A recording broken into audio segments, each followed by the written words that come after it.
jelaskan. Assalamualaikum warahmatullahi wabarakatuh.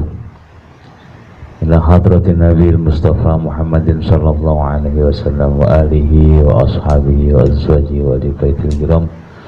Semua jami'a baihi wa ikhwani minal anbiya wal mursalin wal malaikatil muqarrabin wal karubin wal syuhada wal salihin wal awliya wal ulama wal abidin wal musannifin, khususan sultanil awliya Syekh Abdul Qadir Al-Jailani wa muallifi kitabi Arba'in an-Nawawiyah, abaina wa abaikum wa ummahatina wa ummahatikum wa ajdadina wa ajdadikum wa jaddatina wa jaddatikum wa masyayikhina wa masyayikhikum.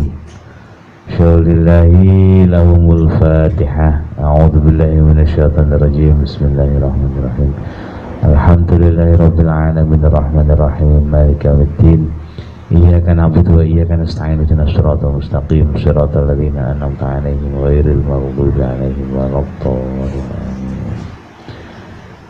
Bismillah, alhamdulillah, assalatu wassalamu ala rasulillah Sayyidina wa maulana Muhammadin ibni Abdillah wa ala alihi wa ashabihi wa man wala, la hawla wa la quwwata illa billah. Amma ba'du, qala al-muallifu rahimahullahu ta'ala, nafa'ana bihi wa bi'ulumihi fid dharaini, amin. Para pemirsa IGTV dan channel YouTube PKPT Universitas Yudharta Pasuruan yang dirahmati oleh Allah Subhanahu wa taala. Alhamdulillah, pada kesempatan kali ini kita semua diberi rahmat oleh Allah Subhanahu wa taala, sehingga pada hari ini kita bersama-sama masih bisa belajar bersama, mengkaji bersama beberapa hadis Rasulullah.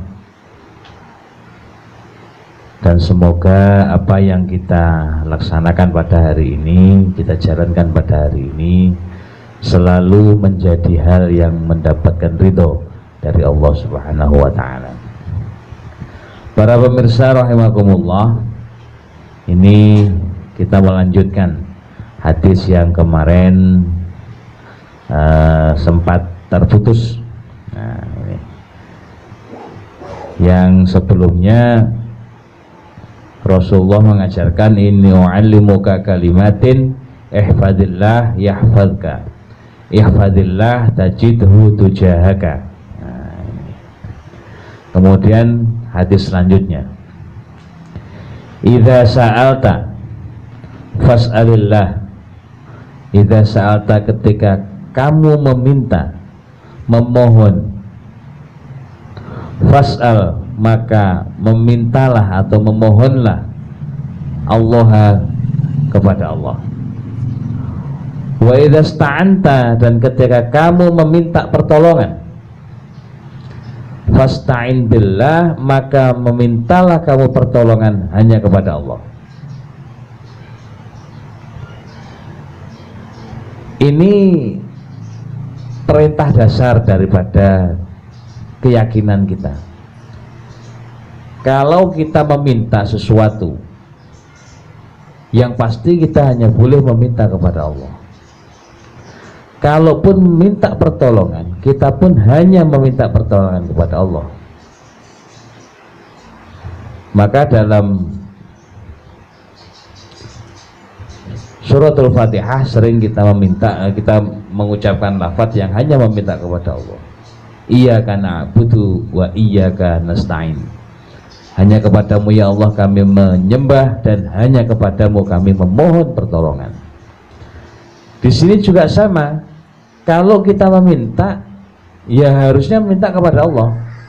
Dan ketika kita minta pertolongan, ya kata kuncinya adalah, dasar utamanya adalah kita minta pertolongan kepada Allah. Tidak meminta kepada yang lainnya, tidak memohon pertolongan kepada yang lainnya. Tetapi pertolongan Allah, kemudian apa yang kita minta, jawaban dari Allah, ijabatud doa, ijabatud dakwah dari Allah itu kadang-kadang tidak bisa sesuai dengan apa yang menjadi angan-angan kita. Paling tidak kita juga harus paham bahwa dalam memberikan pertolongan, dalam kita meminta pertolongan, dalam kita memohon kepada Allah, Allah kadang-kadang memberikan ijabah ini melalui media-media. Maka jangan salah kalau kemudian kita bertawasul untuk meminta kepada Allah, karena tawasul itu adalah media. Seperti yang saya kasih contoh kemarin, hanya sebuah gambaran contoh bahwa kalau kita sakit nggak mungkin terus kita kemudian cuma berdoa kepada Allah kemudian sudah sembuh. Paling tidak kita punya media. Kita sakit minta sembuh, minta tolong kepada Allah supaya kita diberi sembuh. Ya paling tidak wasilahnya meminta tolong sembuh adalah ke dokter. Lah wasilah untuk sembuhnya itu adalah dengan meminum obat. Nah ini wasilah semua. Jangan kemudian kita beranggapan bahwa kita meminta kepada Allah. Ini ada satu cerita. Ada orang yang terlalu yakin dan percaya bahwa Allah secara langsung, secara zahir menolong, sehingga meminta tolongnya juga demikian langsung kepada Allah tanpa menggunakan wasilah. Pada satu kejadian adanya gempa bumi, kemudian orang-orang pada berteriak, ayo kita mengungsi, itu bahasa sekarang itu, evakuasi, ayo kita evakuasi tempat agar supaya kita bisa selamat, agar supaya kita tidak terkena gempa bumi, tidak terkena reruntuhan baik bangunan maupun material yang lainnya. Kita ikut evakuasi, mengungsi. Nah, kemudian ada satu orang yang mengatakan begini, tidak, saya tidak akan mengungsi, saya sudah minta tolong sama Allah, Allah pasti akan menolong saya.